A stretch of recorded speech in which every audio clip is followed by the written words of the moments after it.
বাঙালি special রান্নাঘরে সব বন্ধুদের স্বাগত। আজকে আমি রান্না করব নদীর পার্শ্বে শুকো দিয়ে পেঁয়াজ দিয়ে মশলা ফ্রাই করব, মানে পেঁয়াজ দিয়ে ভাজা ভাজা করব। এর জন্য নিয়ে নিয়েছি পেঁয়াজের একটু কলির মতন হয়েছে, সেটাও আমি কেটে নিয়েছি, পেঁয়াজ কেটে নিয়েছি। আর এখানে আছে আপনার নদীর পার্শ্বে ভালো করে পরিষ্কার করে ধুয়ে, শুকো পার্শ্বে ভালো করে ধুয়ে পরিষ্কার করে নিয়েছি এখানে রসুন আর কাঁচা লঙ্কা, ধনে পাতা, টমেটো। তো বন্ধুরা আমার লেগেছে।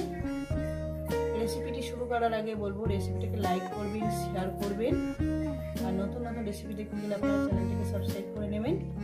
ঠিক যেভাবে খাই ঠিক আপনাদের সেভাবে দেখাবো। তো রেসিপিটি শুরু করা যাক। তো বন্ধুরা মিক্সারে বাটি নিয়ে নিয়েছি, এখানে দিয়ে দেবো এই কাঁচা লঙ্কাটা, কিন্তু আমি একটু বেশি করে নিয়েছি, ঝালটা আপনাদের মতন দেবেন। এখানে কাঁচা লঙ্কা রসুনটাকে নিয়ে নিয়েছি, এটাকে একটু ছিবড়ে মতন করে একটু বেটে নেব। এর মধ্যে দিয়ে দেবো হলুদের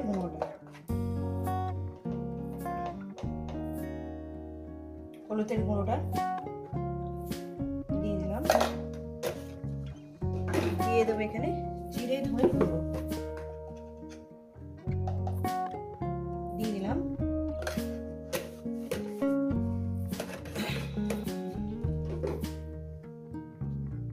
তো বন্ধুরা আমি গ্যাস ধরিয়ে দিয়েছি, কড়া আমি বসিয়ে দিয়েছি, কড়াটা আমার গরম হবে। কড়াটা আমার গরম হয়ে গেছে, দিয়ে দেবো তেল।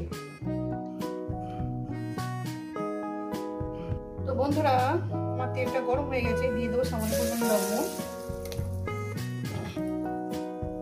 সামান্য পরিমাণে হলুদ, দিয়ে দেবো মাছগুলো।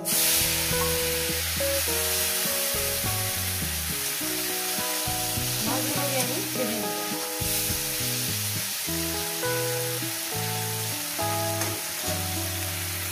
তো বন্ধুরা মাছগুলোকে আমি সুন্দর করে ভেজে নিয়েছি, মাছগুলো আমি উঠিয়ে নেবো।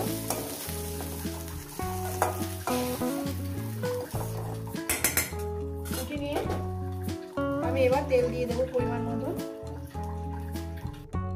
মতন তেলটা আমি দিয়ে দিয়েছি, তেলটা আবার গরম হবে। তো বন্ধুরা তেলটা আমার গরম হয়ে গেছে, এবার দিয়ে দেবো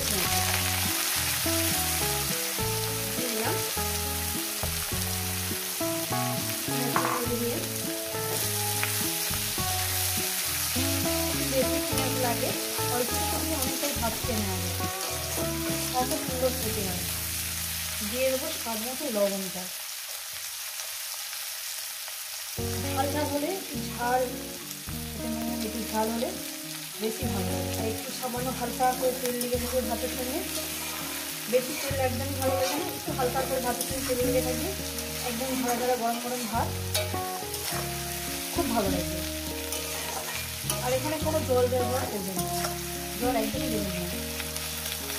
মিনিমাম পেঁয়াজটাকে আমি আর 2 মিনিট ভেজে নেব। 2 মিনিট ভেজে নেওয়ার পর আমি এই যে মশলাটাকে এরকম করে দিয়েছি, এটাকে আমি দিয়ে দেবো।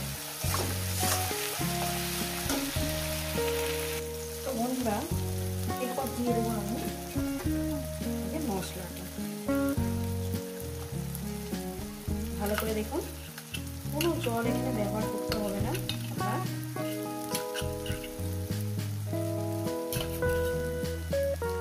একটু মশলা মাটি ধোয়া সামান্য পরিমাণে দেবো, যেহেতু মশলাটা আমি বের করতে পারছি না।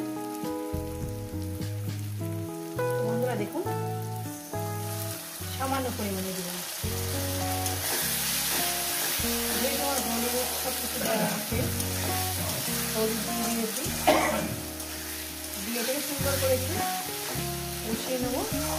গ্যাসটাকে একটু লোতে করে দেবেন, লো থেকে একটু বাড়িয়ে দেবেন, দিয়ে একটু কষিয়ে নেবেন যাতে রসুনটা একটু ভাজা ভাজা গন্ধ দেবে। মিনিমাম 2 মিনিট কি 2.5 মিনিট লাগবে, একটু ভালো করে এসে নেবেন, কাঁচা গন্ধটা যাতে চলে যায়। আর আমি যেভাবে রান্না করছি একবার আমার কত মতো লাগে, এইভাবে একটু বানিয়ে খেয়ে দেখবেন এই যে এতটুকু দিয়ে আপনার খাওয়া হয়ে যাবে, ভাত এত সুন্দর খেতে হয়ে যাবে। আমার রান্নাঘর সত্যি বোমা করছে, এত সুন্দর ফ্লেভার দিয়েছে।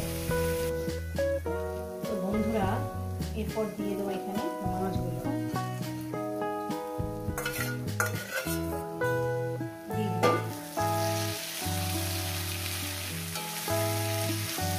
দিয়ে মশলাটা যেহেতু আমার কষানো হয়ে গেছে, মাছগুলো দিয়ে আর বেশি কিছু নাড়াচাড়া করবো না।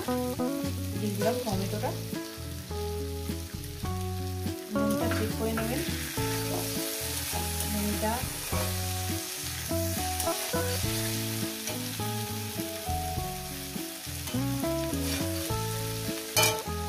লাগবে দিয়ে দিলাম।